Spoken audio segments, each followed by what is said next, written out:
Khelo India வந்து தமிழ்நாட்டுக்கு முதல்ல அவங்க கொடுத்துருக்குறாங்க அந்த வாய்ப்பு.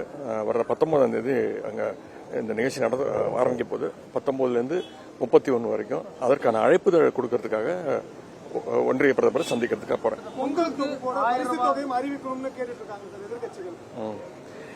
அது முதலமைச்சர் முடிவெடுப்பாருங்க. முதலமைச்சர் தான் முடிவெடுப்பாரு.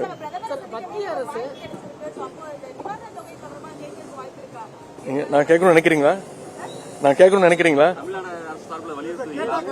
நீங்க கேட்கணும். நீங்க கண்டிப்பா கேட்பேன். ஆனா நான் போறது மெயின் வந்து அந்த கேலோ இந்தியாவுக்காக அந்த அழைப்புதழ் கொடுக்கறதுக்கு கண்டிப்பா அதையும் நான் வலியுறுத்தி கேட்பேன். அழைப்புதழ் கொடுக்க போறேன். அது கலந்துக்காததும் அவருடைய விருப்பம்.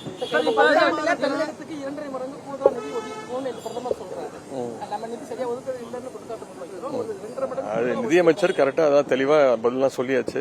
இது வந்து ஒரு விதண்டாவாதம் பண்ண விரும்பல. நம்ம வந்து இப்ப வந்து நிதியமைச்சர் வந்து பாத்துட்டு போயிருக்காங்க. அவங்களும் விரைவில் நிதி ஒதுக்குவாங்க நம்புறோம். இளைஞரணி மாநாடு எப்போ சார்? அது தலைவர் அறிவிப்பாங்க. ஒரு 2 நாள்ல பொதுச் செயலாளர் வந்து தலைவரோட முடிவு பண்ணி ஒரு 2-3 டேஸ் அறிவிச்சிருவாங்க.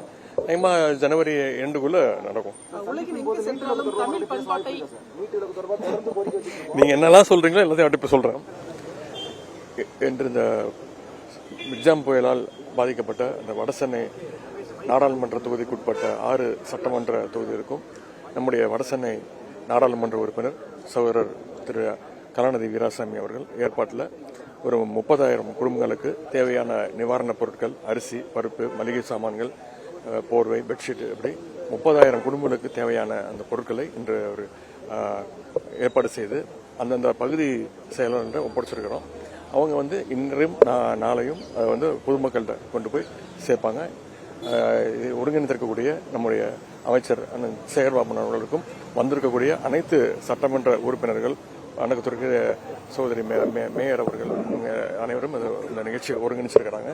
ஏன்னா இந்த நேரத்தில் நம்முடைய நாடாளுமன்ற உறுப்பினர் கலாநிதி வீராசாமி அவர்களுக்கும், அமைச்சர் அவர்களுக்கும், சட்டமன்ற உறுப்பினர்களுக்கும், மக்கள் பிரதிநிதிகளுக்கும், பகுதி கழக செயலாளர்களுக்கும் என்னுடைய நன்றியை நான் தெரிவிச்சுக்கிறேன்.